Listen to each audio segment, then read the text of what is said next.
देखिए, पिछले क्लास में हम लोग मैनेजमेंट के ऑब्जेक्टिव्स के बारे में बात किए थे और ऑब्जेक्टिव्स हम लोगों का हो गया। आज हम लोग का टॉपिक है मैनेजमेंट का इम्पोर्टेंस। देखिए, इम्पोर्टेंस वर्ड को समझने से पहले ये जानना होगा कि मैनेजमेंट आखिर इम्पोर्टेंट क्यों है। उनके लिए एक चीज़ यहाँ पे सबसे दमदार चीज़ है, अगर इस चीज़ को अगर हम समझ जाते हैं तो इम्पोर्टेंस क्लियर कट समझ में आ जाएगा। जैसे आपका एनीथिंग माइनस मैनेजमेंट, यानी कि दुनिया का कोई भी चीज़ उसमें से अगर मैनेजमेंट को माइनस करोगे आप तो क्या होगा, आपका जीरो हो जाएगा। यानी कि बिजनेस या आपका जो भी काम कर रहे हो वो काम अनसक्सेसफुल हो जाएगा। लेकिन यहाँ पे एक देखिए बाबू, ये जो 5 पॉइंट्स है, खास करके सीबीएसई वाले बच्चे इस पर थोड़ा ध्यान देंगे और बिहार बोर्ड में भी, ये जो 5 पॉइंट्स क्लियर कर आपके बुक में दिया हुआ इम्पोर्टेंस। लेकिन कभी कभी आपका नीड्स पूछता है, आपका नीड्स ऑफ मैनेजमेंट। तो अगर नीड्स ऑफ मैनेजमेंट पूछा गया तो यही पांचों आपका आंसर होगा। अगर आपका सिग्निफिकेंस पूछा गया, आपका सिग्निफिकेंस ऑफ मैनेजमेंट, तो यही आपका पांचों आंसर होगा। यानी कि इन पांचों पॉइंट में मेरा 3 क्वेश्चन का आंसर आ रहा है। वो क्या, importance of management, needs of management और सिग्निफिकेंस ऑफ मैनेजमेंट। तो देखते हैं कि मैनेजमेंट का इम्पोर्टेंस क्या है। पहला पॉइंट है होगा management helps in achieving group goals. देखिए, मैंने पहले ही कहा था, अगर इसका फीचर्स भी अगर आप देखोगे कि किसी भी गोल को अचीव करने के लिए मैनेजमेंट चाहिए। बिना मैनेजमेंट का कोई भी गोल आप अचीव नहीं कर सकते हैं। और मैनेजमेंट एक ऐसा चीज़ है जो सिंगल इंडिविजुअल नहीं करता है, ये ग्रुप में ही होता है। और ग्रुप के गोल को, यानी कि ऑर्गेनाइजेशन के गोल को अचीव करने के लिए ही मैनेजमेंट बनाया जाता है। इसलिए हम बोल सकते हैं कि जो हम लोगों का गोल होता है, जो ग्रुप गोल होता है, उसको अचीव करने में मैनेजमेंट सपोर्ट करता है, मदद करता है। ये पहला इम्पोर्टेंस। दूसरा इम्पोर्टेंस, मैनेजमेंट इंक्रीजेज इफिशियंसी। अभी बताओ, अगर कोई भी आदमी अच्छे से कोई काम कर रहा है, एक काम को अगर एक बार करोगे तो नो एक्सपीरियंस, अगर उसी काम को अगर दोबारा करोगे तो भाई 1 साल का तो एक्सपीरियंस होगा। और उस काम में जो तुम गलती के लिए इस बार वो गलती नहीं करोगे। यानी कि यहाँ पे क्या हो रहा है कि मैनेजमेंट काम को करने का तरीका बताता है कि आप किस प्रकार से काम करते हैं और कैसे काम करना चाहिए। जब आपको ये तरीका आ जाएगा तो ऑटोमेटिकली आपके अंदर क्या होगा, एफिशिएंसी इंक्रीज कर ही जाएगा। इसलिए कहा गया है कि मैनेजमेंट एफिशिएंसी को इंक्रीज करता है। मैनेजमेंट इंक्रीजेस एफिशिएंसी, प्रबंधन से कुशलता बढ़ती है। क्लियर है तक? नेक्स्ट है होगा management create a dynamic organization. देखिए, मैंने पहले भी कहा था कि डायनेमिक ऑर्गेनाइजेशन का मतलब क्या होता है कि सिचुएशन के अकॉर्डिंग डिसीजंस लेना, सिचुएशन के अकॉर्डिंग काम करना। देखिए, तो डायनेमिक ऑर्गेनाइजेशन क्रिएट करता है मैनेजमेंट, यानी कि जिस परिस्थिति में होगा उस परिस्थिति के अकॉर्डिंग डिसीजंस लेना। अगर मैनेजमेंट नहीं होता तो सिचुएशन के अकॉर्डिंग मैनेजमेंट डिसीजन नहीं ले पाएगा, बिजनेस डिसीजन नहीं ले पाएगा। लेकिन मैनेजमेंट रहता है तो सिचुएशन के अकॉर्डिंग डिसीजन ले लेता है। इसलिए कहता है कि मैनेजमेंट एक ऑर्गेनाइजेशन को डायनेमिक क्रिएट करके रखता है कि जैसा जो प्रॉब्लम हो वैसा डिसीजन ले लेना है। फिर कहता है कि management helps in achieving personal objectives. देखिए, अगर मैनेजमेंट के ऑब्जेक्टिव्स को अगर ध्यान से अगर पढ़े हैं तो वहां पे भी था आपका पर्सनल ऑब्जेक्टिव्स, यानी कि व्यक्तिगत रूप से पार्टिकुलर वर्कर्स के बारे में भी मैनेजमेंट सपोर्ट करता है। और इस बात को जानते हैं कि अगर आप वर्कर को खुश नहीं कर पाओगे, वर्कर सेटिस्फाइड नहीं होगा, तो आप कोई भी बिजनेस में सही से सक्सेस नहीं कर पाओगे। तो जस्ट यहाँ पे क्या है कि जो वर्कर्स का पर्सनल ऑब्जेक्टिव्स होता है, या किसी भी मैनेजर्स का, या जितने भी एम्प्लॉयज होते हैं उन सारे एम्प्लॉयज का भी पर्सनल ऑब्जेक्टिव्स इसी मैनेजमेंट के थ्रू ही अचीव होता है, क्योंकि मैनेजमेंट सभी चीजों को बारीकी से ध्यान रखता है। नेक्स्ट कहता है management helps in the development of society. अब यहाँ पे बात क्या हो गया, ऑब्जेक्टिव्स ऑफ सोसाइटी।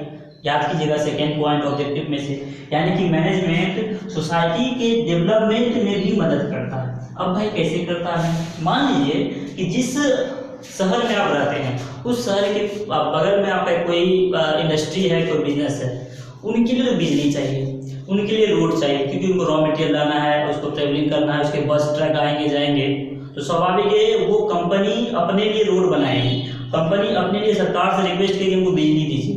तो क्या लगता है कि उस बिजली से सिर्फ कंपनी को बेनिफिट होगा, उस बिजली से उसके सोसाइटी को भी बेनिफिट हो जाएगा, और उस कंपनी की वजह से समाज में, सोसाइटी में रोड वगैरह भी आ जाएंगे, और जो स्टैंडर्ड ऑफ लिविंग है वो क्या हो जाएगा, आपका हाई हो जाएगा, जिससे आपका बिजनेस में मैनेजमेंट का भी योगदान रहा और आपका समाज का भी डेवलपमेंट हो जाता है। यानी कि टोटली अगर बात करें हम लोग, तो these are the importance of management. अब हम लोग को नेक्स्ट यूनिट देखना है, देखते हैं। हम लोग का जो नेक्स्ट टॉपिक है वो यूनिट जो है, वो यूनिट है हम लोग का कि मैनेजमेंट एज साइंस और आर्ट्स। देखिए अब हम लोग को देखना है कि मैनेजमेंट साइंस कितना है और मैनेजमेंट कितना आर्ट्स है। और याद रखिएगा कि यहाँ से एक क्वेश्चन पक्का आता है।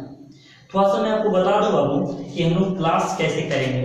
जैसे कि मान लीजिए कि फर्स्ट यूनिट आपका अगर कवर होता है nature and significance of management, अगर पूरा चैप्टर कवर हो जाएगा, पूरा यूनिट कवर हो जाएगा, तो मैं आपको इस चैप्टर से जो इम्पोर्टेंट क्वेश्चन जो खास करके बोर्ड एग्जामिनेशन में पूछा जाएगा, मैं वो इम्पोर्टेंट क्वेश्चन मैं करवाऊंगा।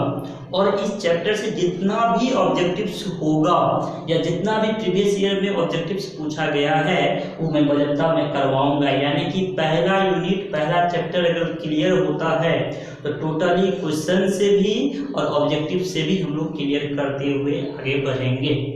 आज हम लोग का टॉपिक है कि मैनेजमेंट वर्सेस साइंस। दूसरा हमने किया है मैनेजमेंट वर्सेस आर्ट। देखिए आप लोग बहुत क्रिकेट खेलते हो, अभी लॉकडाउन में आप लोग बहुत लूडो खेलते हो, तो ठीक है यहाँ भी थोड़ा सा एक मैच खेल लेते हैं, देखते हैं कि मैनेजमेंट और साइंस, यानी कि मैनेजमेंट कितना साइंस है। देखिए हम लोग मैनेजमेंट के बारे में तो सीख चुके हैं, जानते हैं, लेकिन साइंस के बारे में जानते हैं, और खास करके कॉमर्स के स्टूडेंट हैं तो थोड़ा सा साइंस से तो हम लोग दूर हो ही गए हैं एक साल, तो थोड़ा सा हम लोग जानते हैं कि साइंस क्या है।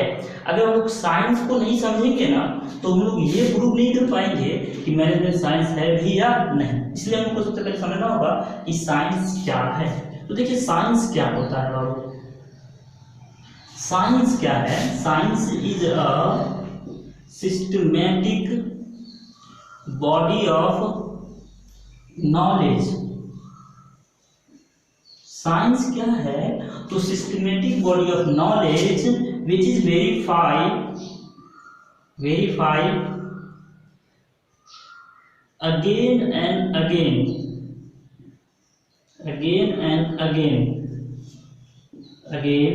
थ्रू